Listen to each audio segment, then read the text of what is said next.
There. Hello, everyone. This is Lorraine from Bend, Oregon, USA.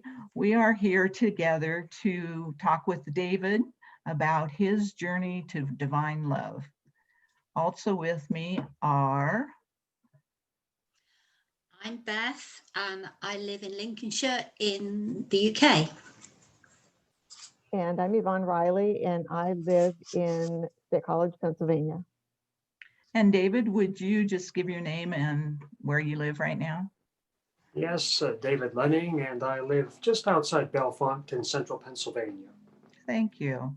So we'll start with the short prayer, and then we will let David tell his story.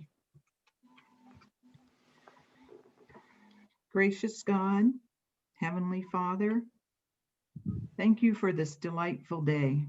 Thank you for your love, for these friends, and the many blessings you have given us.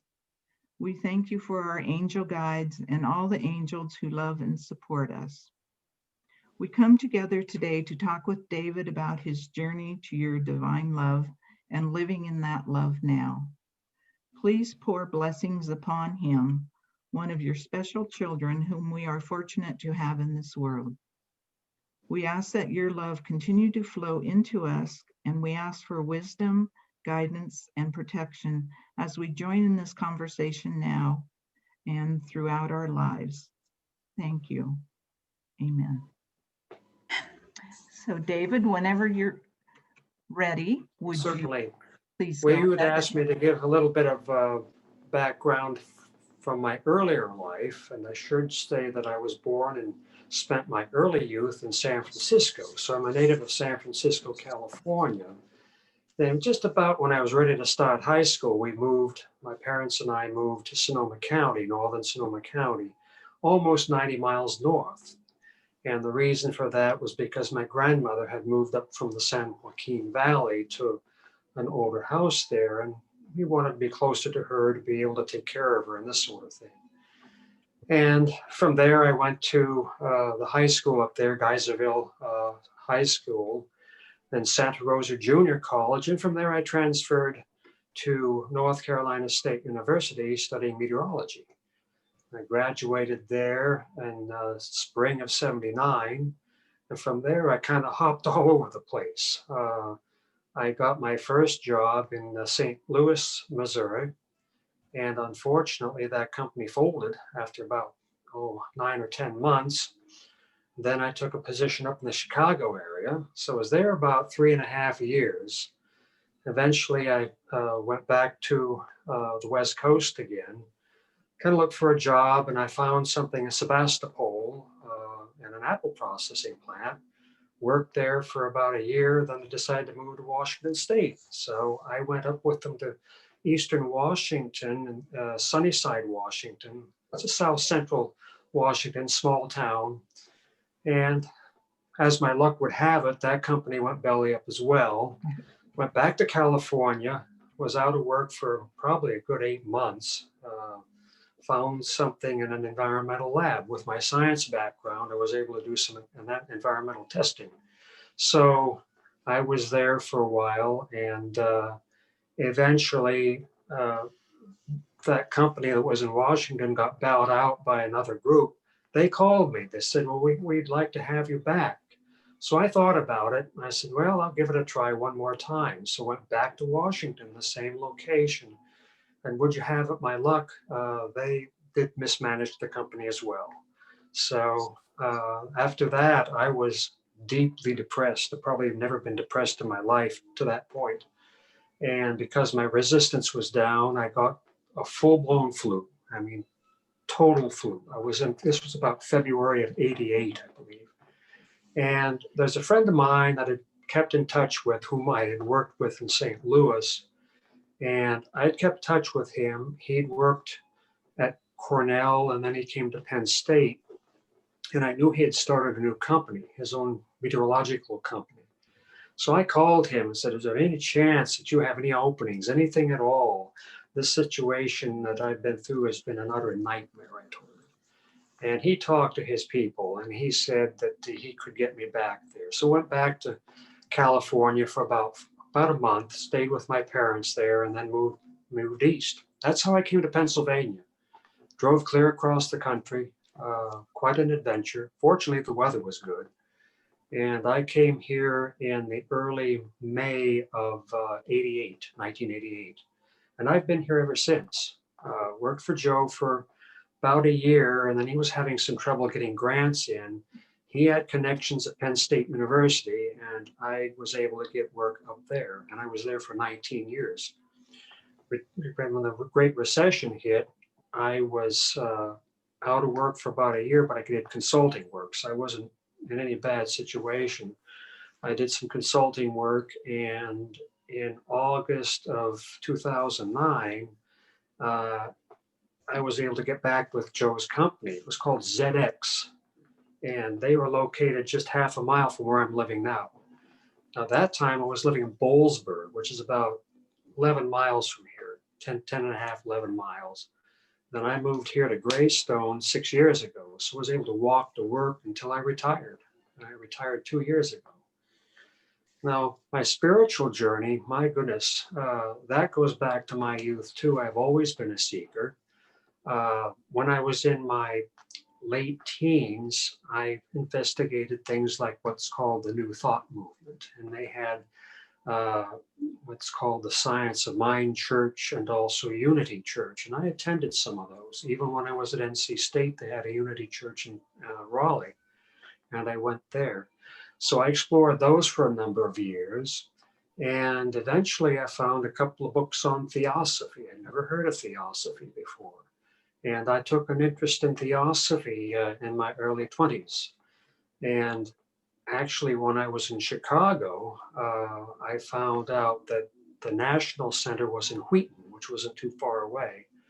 And I spent some time at Wheaton, volunteering work there and whatnot, and getting deeper into the study of theosophy. And I continued with that for a number of years. And off and on with various different things, the Rosicrucians and some of the other occult organizations, but it went on from there. And I always had a little bit of trouble with the doctrine of reincarnation. I couldn't figure out, the biggest problem I couldn't figure out is how in the heck we could keep coming back here and yet not remembering the errors we made in previous lives. I said, this doesn't make sense. How can we improve our soul and correct the errors we've made in the past if we cannot have any recollection, at least most people don't, of what we have done right and what we have done wrong? So I questioned this doctrine time and time again. And it was back in 2012, I was researching online, trying to find any information counter to it. There's loads of information in support of reincarnation. You can find it everywhere. But I wanted to see some counterpoints. So there's got to be something that has some other information or reputable information that says there's an alternative theory as to what might be going on in the spirit world other than coming back to this physical life each time and not knowing what we have done correct and what we have done wrong.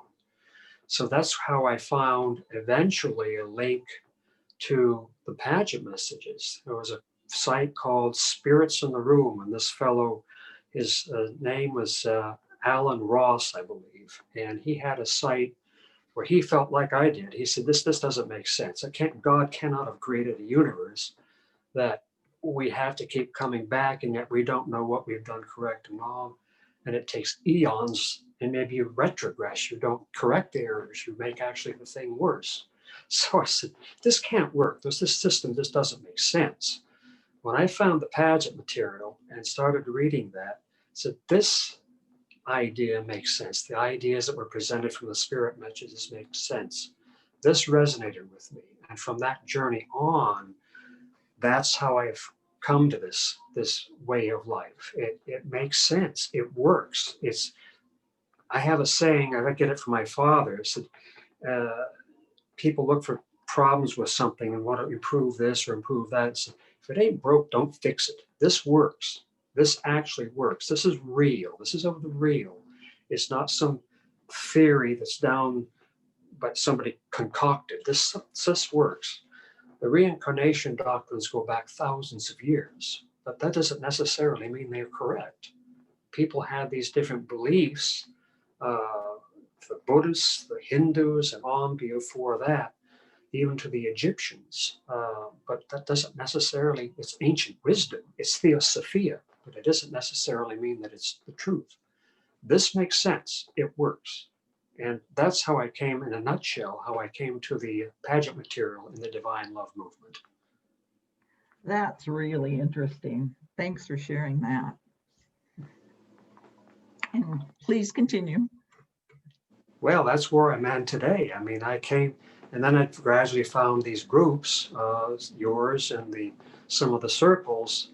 I'm more of a contemplative nature. That's why I haven't been on the larger circles, but I like the more contemplative type, like what you're leading and what Bill's leading, and this sort of thing, where we have prayer, maybe a reading, and then we go into silent prayer.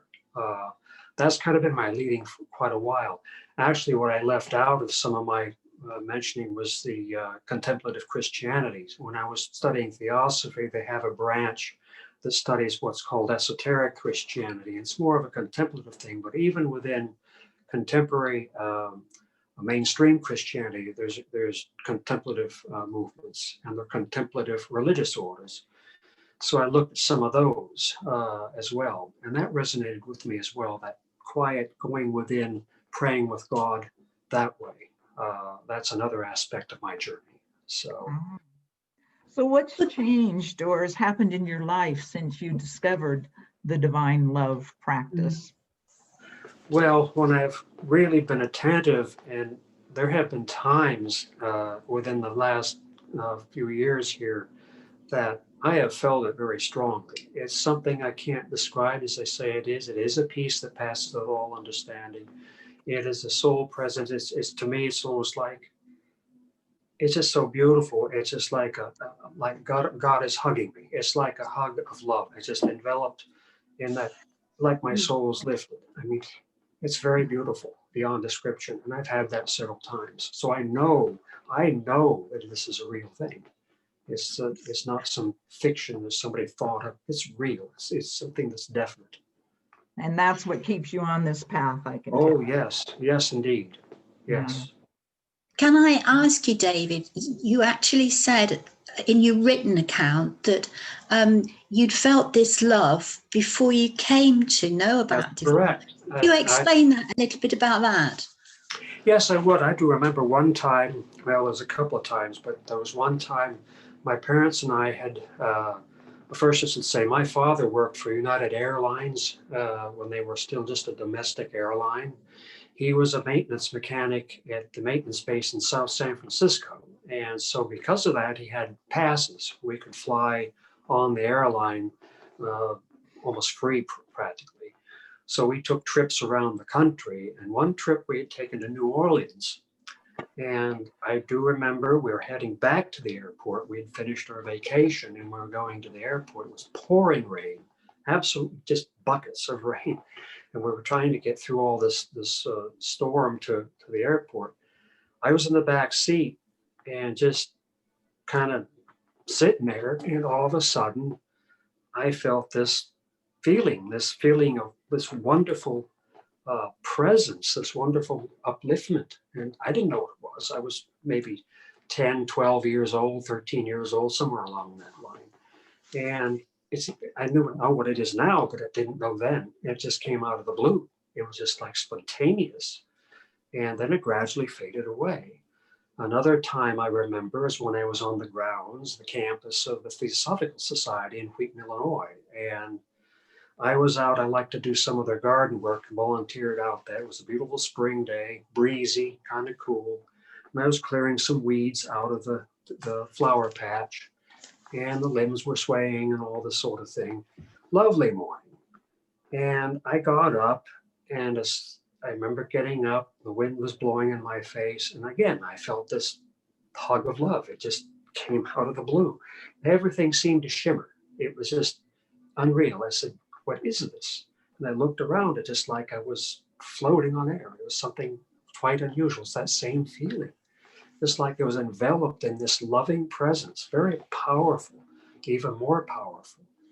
And again, it gradually went away, but it just these things stuck with me. And there's something here. What is this? Well, now I know what it is. We are loved so much that we just don't realize. It's just incredible. And when we're sensitive, whatever it might be, that where our souls are opened, then it comes. It comes.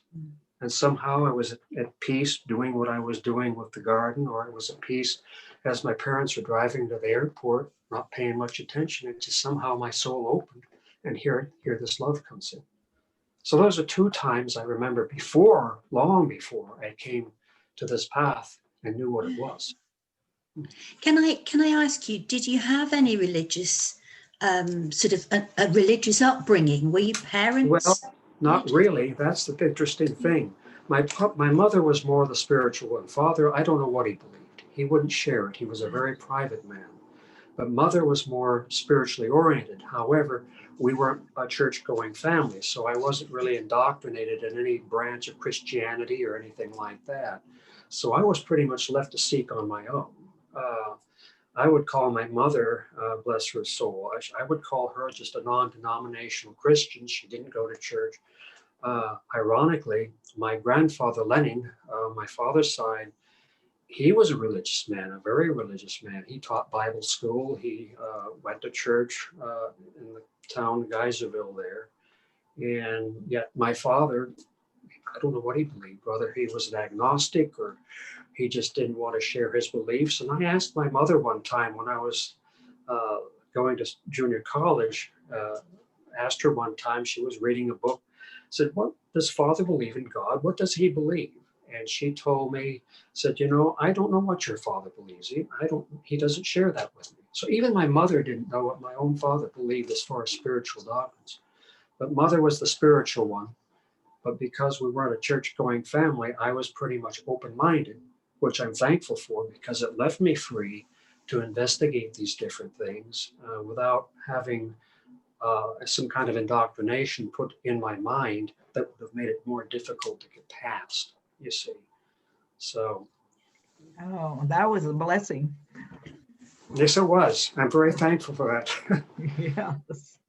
The blessing. David, you talk a little bit about reincarnation.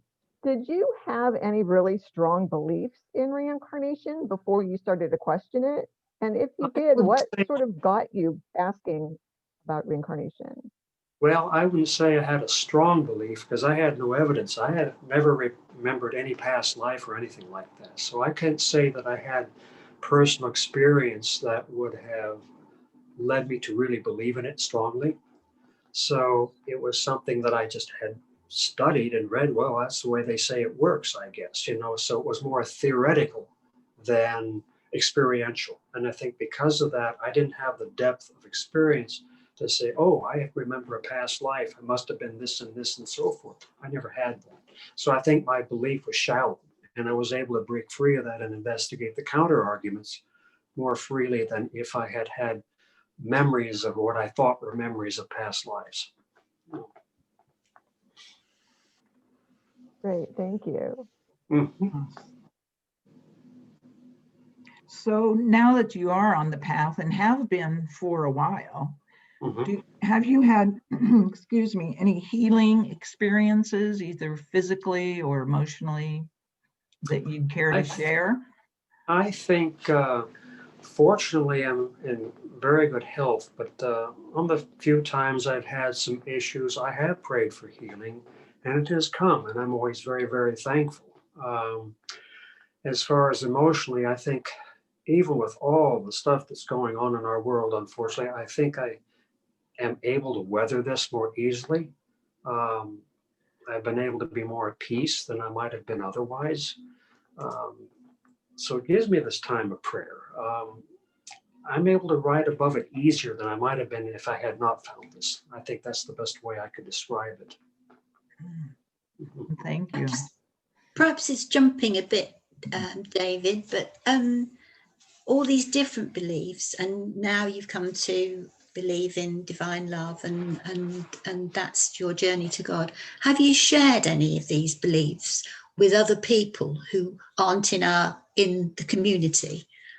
Well, when we have met, I mean, we're not meeting much of anything now, our social groups, because of the pandemic, but when I have met, I've little bit here and there, a little bit here and there, I talk about divine love, that there is that we can share and we can receive this divine love. And I talk about divine love as opposed to just love type of thing, you see. So I put little seeds here and there, and I'll put little notes here and there once in a while, that sort of thing.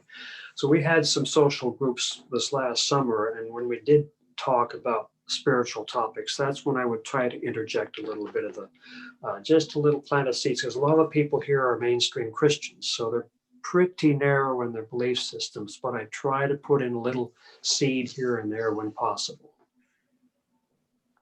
David, one of the things that I think some people who are raised in a traditional religion have issues with is learning to pray in a slightly different way, learning to pray where you're not reciting a prayer, something isn't written down.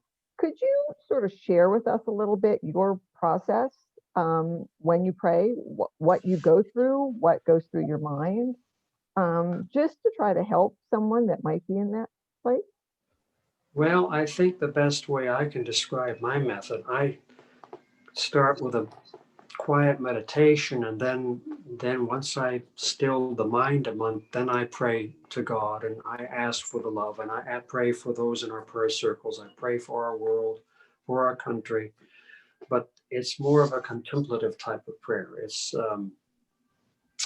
It's going within and getting it to the point where I've released the cares of the moment and gone in to the heart and to the soul, and then prayed to God for love or for people, intercessory prayer, and so that sort of thing. That's the method that I use to come into prayer time. So I have a little place here in the corner where I have a cushion, and I sit and get in the mood and get in the mind stilled, so I can get into a feeling for prayer, into the mindset for prayer, into the heart set for prayer. And so it's from the heart and soul. That's my method. So when you say heart and soul, are you actually thinking words, or is it feeling? Can you describe for It's people a who... combination of feeling and words, I guess you could say. Yes. Okay. Yeah. Could I also ask, when you do pray, are you aware that you receive God's love every time you pray? Is there a feeling that you are actually receiving? Not every time. I don't have a sensation or feeling every time, but sometimes if the condition is right, I do. I mean, it's not every single time, but sometimes if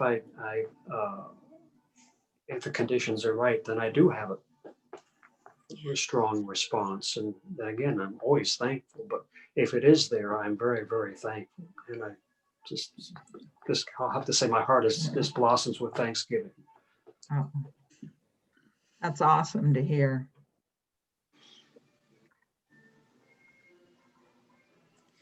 Well, here's a hard question for some people. I'm wondering if it's for you. Have you experienced any difficulties on this path that you'd share with others who might benefit from your experiences? Difficulties? What kind of difficulties you have in mind? I'm just wondering. Well, have you ever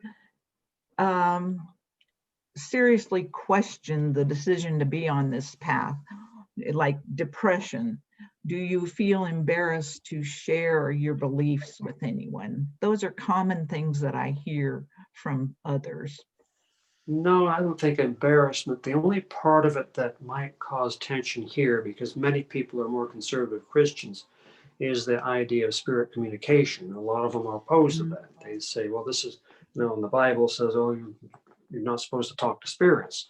So they go along that line. They would question that, not the divine love. If you just talk about divine love and God's divine love, that's fine. I think they have no problem with that. But if you talk about spirit communication, that's we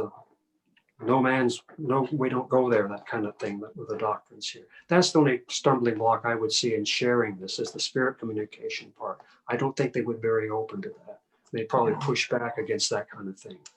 So I don't Following- go that direction so much. I mainly concentrate on the love aspect from God. Oh, Following on from what Lorraine said, can you tell us if there's ever been a sort of fallow time, a time when you felt you weren't connecting to God and that you felt discouraged? There have been a couple of times, but it's only because of some personal issues, and it was very brief, but once I got back in, said I really need to sit down and pray about this. And once I sat down and prayed about it and started to really release whatever the problem might have been, then I felt better, So there's been a couple of times, what might call the dark night of the soul. I mean, that happens to everybody. It happens. And I've had that. I have to admit it. I mean, I'm only human, so I'm going to have some times when there's some downtime. And that has happened, but not very often. And I'm very, very rarely depressed. I'm not a kind of person that goes into depression. It has to be something pretty catastrophic, like what happened in Washington that second time. That sent me into depression. It was just that was the worst time of my life. I have to tell you, that was the worst time of my life. thank you, David. Does anyone else have questions? Beth, Yvonne? Any other No, I don't think so. I David, that was think very you've beautiful. answered a load of questions, a lot more than David, do you have anything else you want to share with us that we didn't ask you? Well, I think we've covered all the bases, but if you're welcome to ask anything else. I'm very, very much at peace with all of you. I love you all very much. Oh, thank you. We love you. This has been a great time talking with you and hearing your story. And where do you see yourself going from now? More of the That's good. same, except higher? Well, more of the same and much more, I hope. Oh, that's awesome. Well, thank you. This is going to be shared with others. So I think many people will be able to benefit from what you've experienced. And I appreciate your taking time to talk with us.